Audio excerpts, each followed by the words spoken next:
Bueno, buenas tardes a todos. Mi nombre es Horacio González. Soy licenciado en Ciencias de la Computación de la Universidad de Buenos Aires, de la Facultad de Exactas. Y dentro de lo que es Microsoft tengo las certificaciones de Solution Associate y Technology Specialist en SQL Server 2008 en Administración, Business Intelligence y también Certified Trainer, que tiene que ver con las certificaciones de capacitación. Dentro de lo que es EXO, trabajo en el área de capacitación, en el Training Center, que es el edificio en el cual estamos hoy, y también en el área de consultoría, trabajando con lo que son proyectos justamente de plataforma Microsoft, con un foco fuerte en todo lo que tiene que ver con base de datos. La idea de esta charla de hoy tiene que ver con poderles transmitir a ustedes las nuevas características disponibles en este producto. La verdad es que sé que todos hacemos un esfuerzo al estar acá porque, bueno, uno ya termina a lo mejor su horario laboral y todavía seguir un rato más con la cabeza en estas cosas cuesta. Así que, bueno, mi principal objetivo es poderles brindar a ustedes en este tiempo algo que les sirva y que justifique el tiempo que invirtieron estando acá. Como les decía, lo que vamos a ver entonces son nuevas características disponibles en SQL Server 2012. Separadas en tres áreas distintas, lo que tiene que ver con desarrollo, lo que tiene que ver con administración, desarrollo, programación, lo que tiene que ver con administración y también algo de lo que tiene que ver con Business Intelligence. Algunas de las cosas que vamos a ver son totalmente nuevas, otras pueden tener alguna correlación con alguna versión previa, mejoras, vamos a ir remarcando todo esto y también lo importante es que esperemos ustedes salgan entusiasmados de todo esto, con ganas de probar el producto, de repente aprovechar algunas de estas nuevas funcionalidades. Vamos a ver hacia el final de qué justificación podemos tener nosotros para migrar, por qué nos convendría migrar a SQL Server 2012 o por qué nos convendría implementar si tengo algún nuevo servidor de datos bajo esta plataforma. Vamos a dividir la charla por otro lado en dos etapas. Vamos a tener primero una presentación, llamémoslo teórica, aunque no hay mucha teoría acá para tener en cuenta, y después vamos a, en la segunda parte, concentrarnos en un paseo práctico, o sea, la idea es jugar un poco con el producto y ver estas cosas nuevas que estuvimos mencionando antes, cómo se aplican en forma directa en la misma aplicación. ¿Sí? Un pequeño interrogatorio que es importante para poder orientar lo mejor posible la charla. Cuéntenme, ¿quiénes de ustedes trabajan con alguna versión previa de SQL Server? Llámese 2000, 2005... prácticamente todo. ¿Con otras bases de datos que no sean SQL Server? Varios también. Bien, buenísimo. Porque bueno, esto nos da una idea de que si están acá es porque les interesa o seguir trabajando con SQL Server y aprovechar lo más nuevo o eventualmente pasarse de otro tipo de base de datos como puede ser Oracle, como puede ser MySQL o cualquier otra base de datos de B2 comercial hasta esta plataforma. No vamos a hablar acá demasiado de migración, pero sí al final, como les decía, vamos a remarcar las cosas que nos pueden guiar a decir, bueno, si tengo que pasar SQL 2012, ¿por qué lo haría? ¿Sí? Además de, bueno, lo que uno siempre dice de estar con la última tecnología, pero a veces eso no es suficiente. Cuando aparece un nuevo producto, una nueva versión de un producto, como es el caso de SQL Server 2012, siempre es bueno tratar de determinar hacia dónde se apuntó, cuáles fueron los objetivos de diseño en ese nuevo producto o en esa nueva versión. Siempre, si uno ve las cosas con cuidado, va a encontrar algunos aspectos sobre los cuales el producto se destaca con respecto a lo previo o con respecto a lo que hay en el mercado. Puntualmente en SQL Server 2012, estos puntos, por lo menos de acuerdo a mi análisis, otros pueden tener otras visiones y pueden incorporar nuevas cosas, pero a mí me interesaba recalcar tres puntos sobre los cuales este producto realmente mejora y presenta funcionalidades mucho más extendidas que las versiones anteriores. El primero es alta disponibilidad. La alta disponibilidad, que después vamos a ver en más detalle, es algo sobre el cual el producto realmente apuesta fuerte. Aparecen nuevas tecnologías, aparecen mejoras sobre las tecnologías previas que estaban en la versión como 2008. Y claramente Microsoft en todos sus productos está invirtiendo bastante en esto, esta idea de la nube y la nube privada, toda esta idea que tiene mucho de comercial, pero también tiene algo de técnico, se basa en servicios que sean de alta disponibilidad, o sea que estén siempre esperando nuestros requerimientos. SQL Server, como decíamos, invierte mucho en lo que es alta disponibilidad. La seguridad es algo que paulatinamente se fue mejorando en todos los productos y SQL Server no es excepción.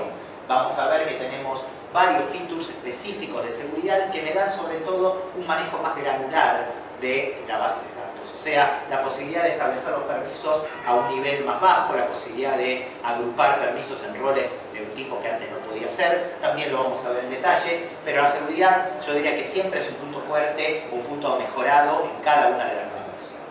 Y finalmente, otro punto fundamental sobre el cual Microsoft viene apuntando y sobre el cual en esta versión tenemos muchos avances, es el área de Business Intelligence. Acá nosotros hicimos una charla previa a esta hace un mes aproximadamente y me llegó una decepción, a ver si va a pasar lo mismo. Cuéntenme quiénes trabajan o piensan trabajar más o menos en corto plazo en temas de Business Intelligence con SQL Server. Bueno, 3 personas, vamos muy bien. En la charla anterior, cuando hablé de Business Intelligence, nadie aparecía los grillos así cantando, fue feo. Así que bueno, por lo menos para ellos vamos a darles una idea de lo nuevo que está viniendo. Hay muchas cosas nuevas, hay mejoras, algo que Microsoft lo orienta hacia Business Intelligence, pero en realidad no es tan así, o no es solo para eso, que es Integration Services. Integration Services es uno de los componentes realmente fuertes de SQL Server, uno de los componentes que más a gusto, por lo menos uno lo hace sentir, o más funcionalidad, más resolución de problemas concretos le trae. Hay muchas ventajas y muchas mejoras en Integration Service y vamos a hablar de eso también. Más un montón de otras cosas sobre Business Intelligence. Así que si uno dijera, bueno, ¿por qué SQL Server 2012 es mejor que lo demás? Porque mejora la alta disponibilidad, tiene muchas herramientas nuevas de Business Intelligence, muchas funciones nuevas de Business Intelligence y como siempre siguen apostando a mejorar la seguridad. Estos son los objetivos de diseño del producto.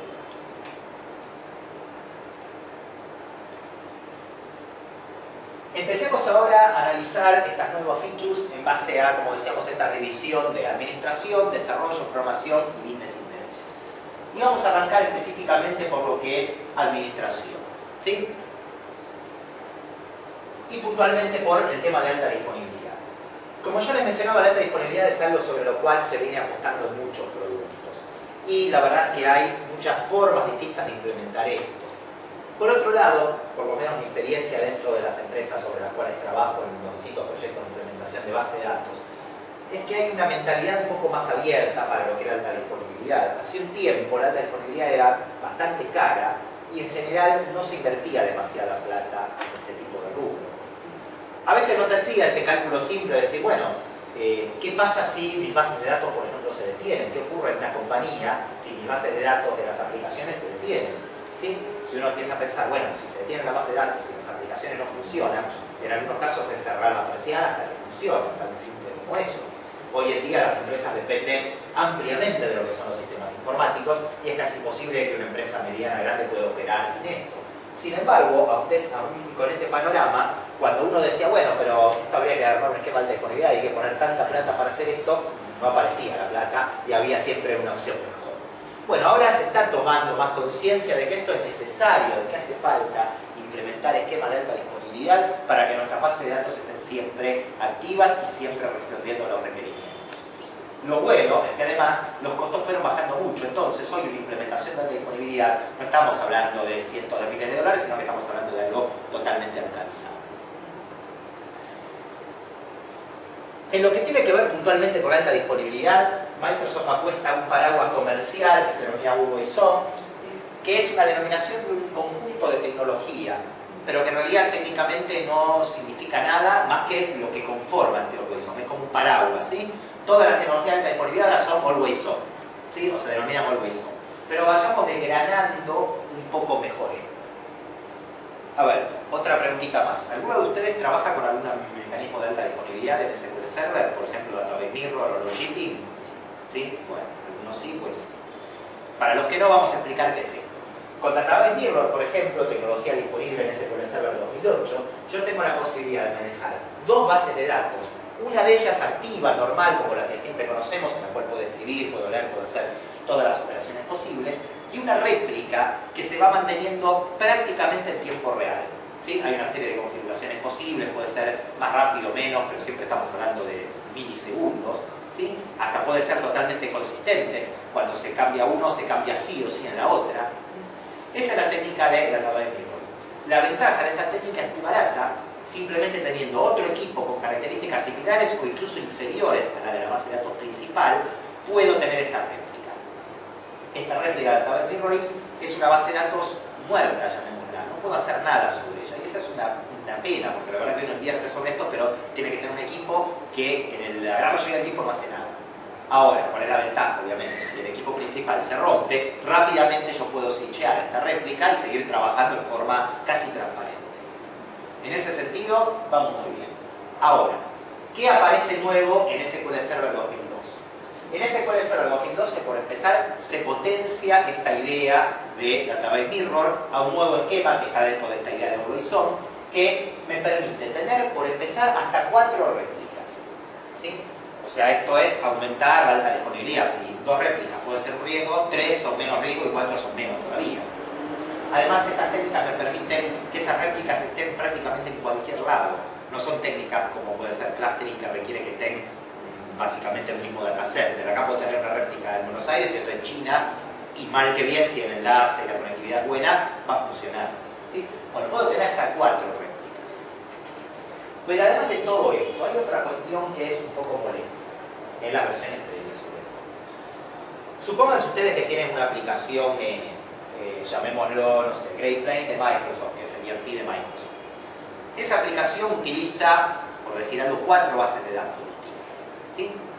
Las técnicas de alta disponibilidad previas, por ejemplo, Database Mirror, implicaban la configuración de alta disponibilidad por cada base de datos.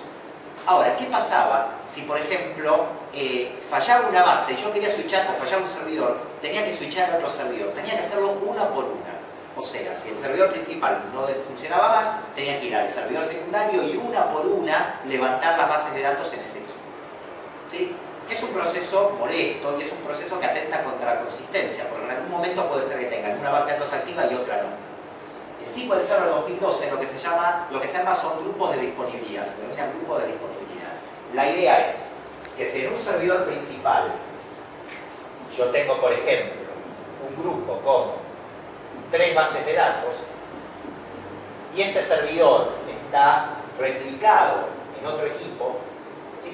Lo que yo le puedo decir al servidor es hacerme un failover de todo el grupo de disponibilidad, o sea, de las 3 bases de datos que están dentro de ese grupo. Y automáticamente se va a hacer el paso al otro servidor y este servidor va a comenzar a atender pedidos y va a poder ya leer y escribir sobre la base de datos. ¿Sí? Eso me mejora la consistencia y me simplifica la administración. Antes la alta disponibilidad era por base de datos. Ahora la alta disponibilidad la puedo tener por grupo de base de datos.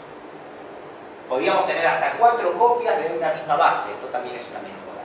Pero el lugar en el cual creo podemos obtener la mayor ventaja es en lo que se llama réplicas activas. ¿Sí?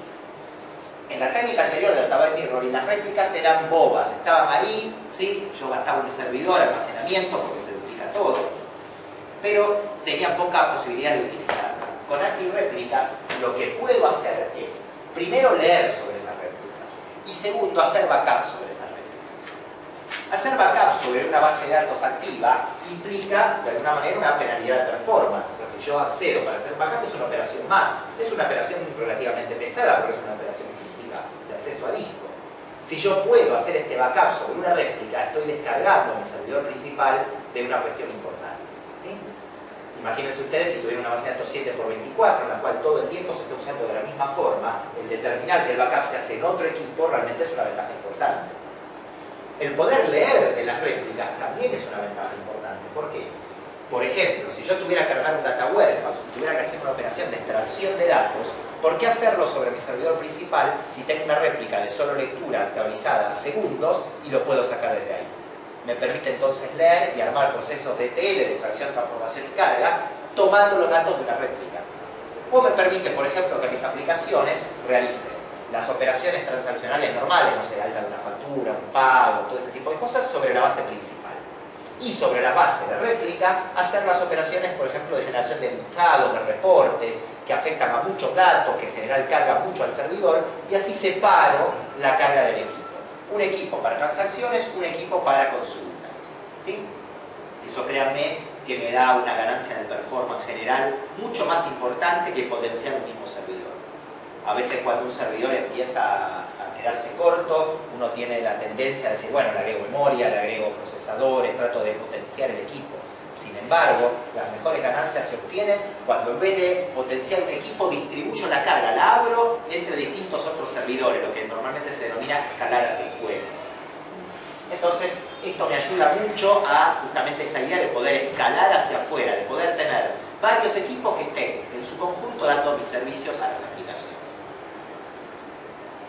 También tengo la posibilidad, si uso otra técnica de alta disponibilidad que se llama clustering, que es una técnica muy tradicional, bastante vieja. La técnica de clustering implica tener dos equipos idénticos normalmente, un almacenamiento común en el centro figuradamente, y un equipo activo, otro pasivo. Si el equipo activo cae, el equipo pasivo toma el lugar y los datos están en el área de almacenamiento común, ¿sí? En un storage común. Bueno, esto está también soportado obviamente en SQL Server 2012, pero la ventaja de SQL Server 2012 es que soporta clustering en distintas subredes. ¿Qué significa? Yo puedo tener un nodo acá, otro nodo en otro edificio, tener almacenamiento conectado de manera fuerte entre los dos nodos y el clúster va a funcionar, ¿sí? Esto da las bases para armar algo que se llama geoclustering, que es un clúster distribuido en el espacio, ¿sí?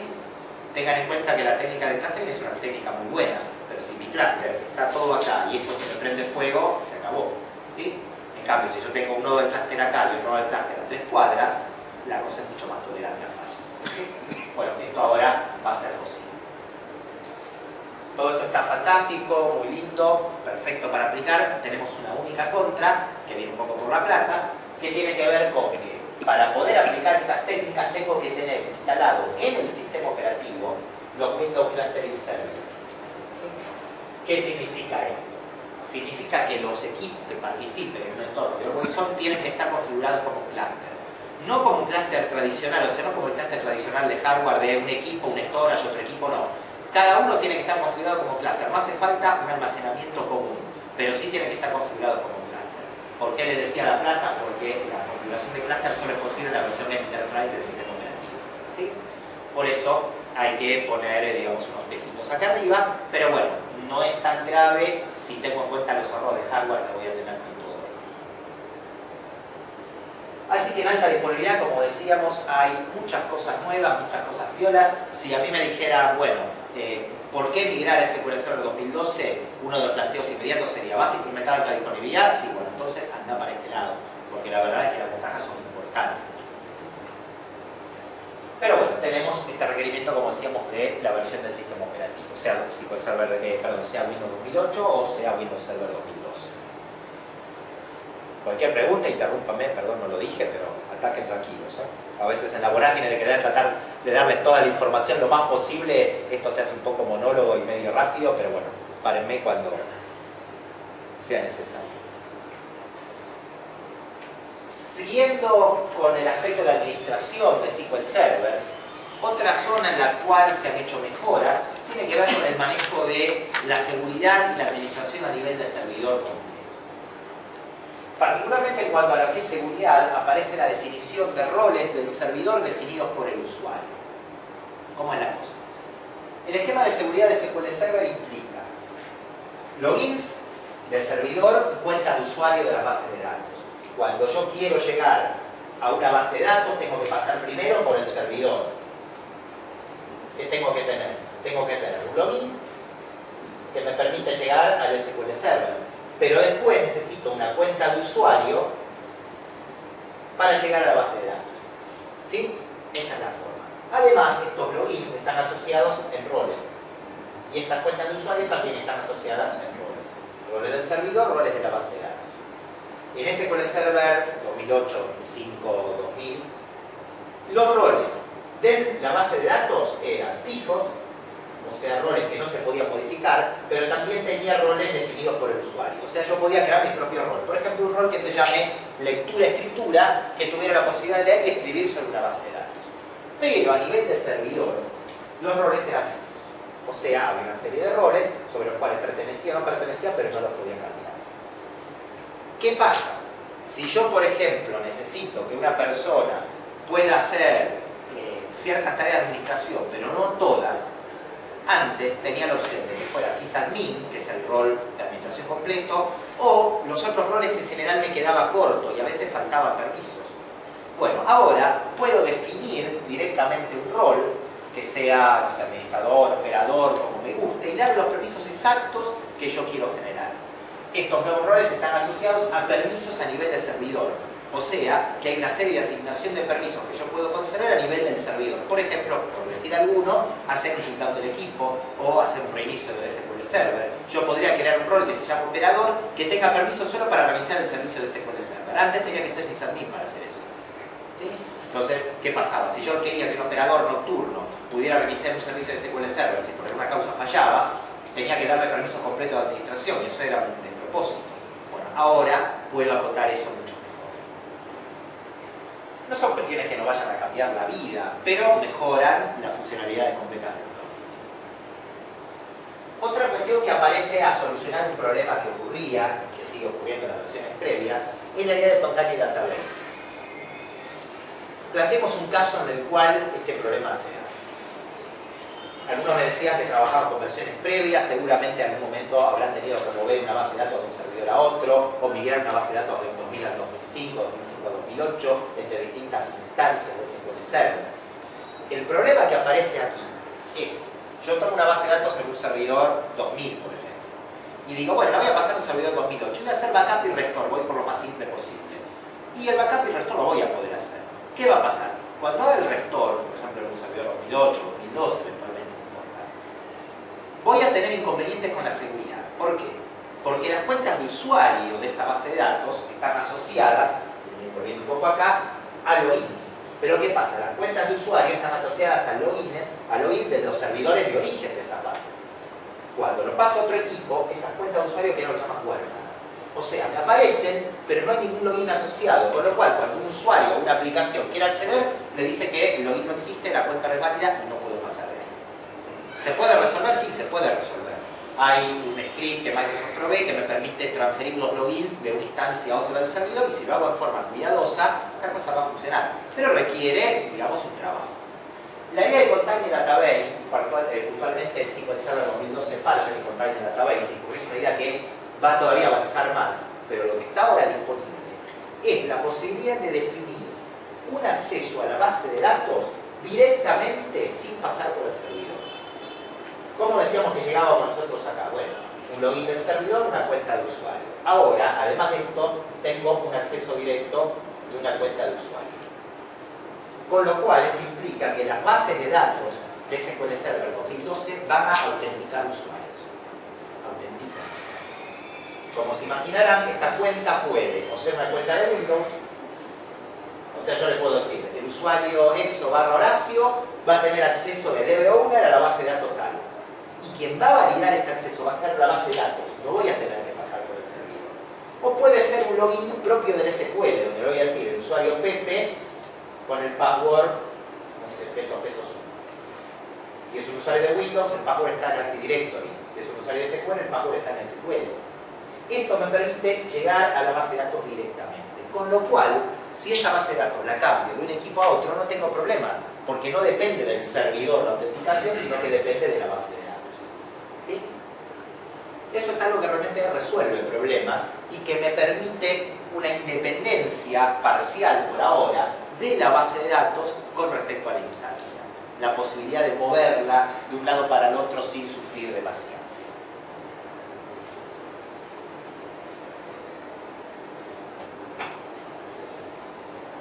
Hablemos de monitoreo. Es otra área de administración que es importante porque todos nos habremos topado en algún momento con algún problema que teníamos que resolver y que de una u otra forma requería analizar qué es lo que estaba haciendo el servidor, analizar qué consultas le llegaban, quién se conectaba, cuánto tardaba. Bueno, todo eso tiene que ver con el monitoreo de un servidor, el monitoreo de un servidor de base de datos.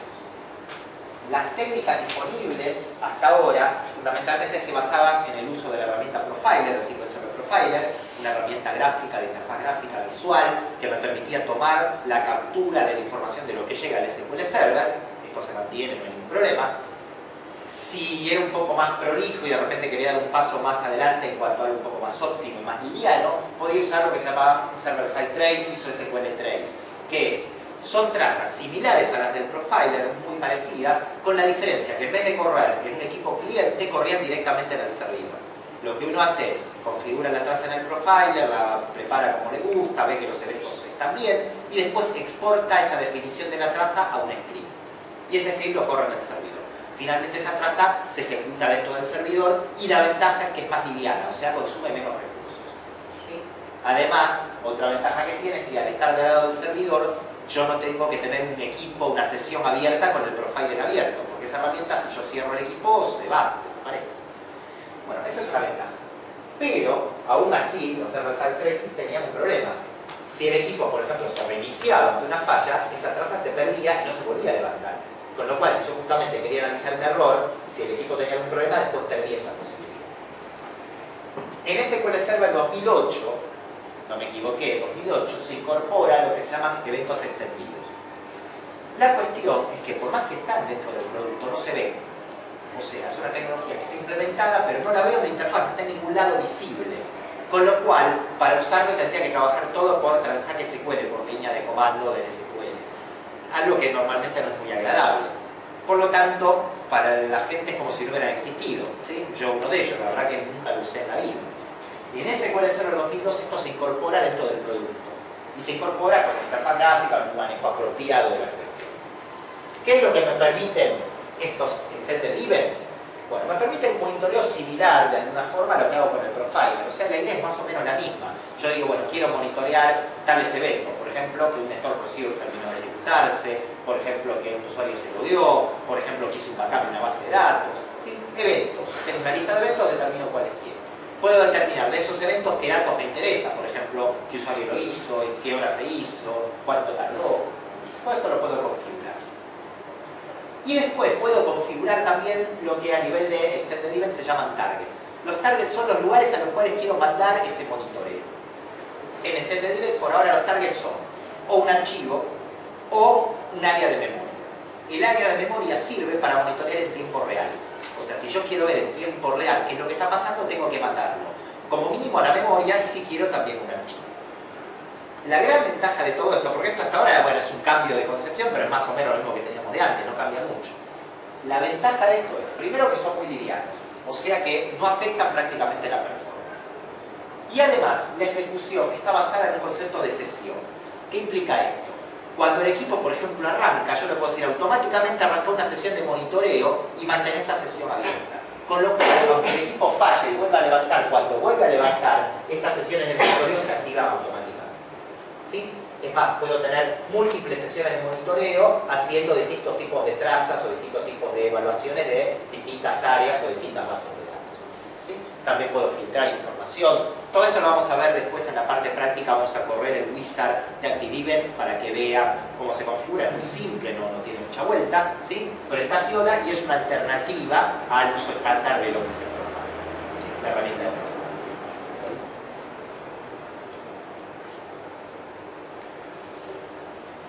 Si hablamos de administración de servidores, no podemos dejar pasar el tema de virtualización. Si no habláramos de virtualización, estaríamos fuera de moda, porque hoy todo es virtual, todo es para virtualizar.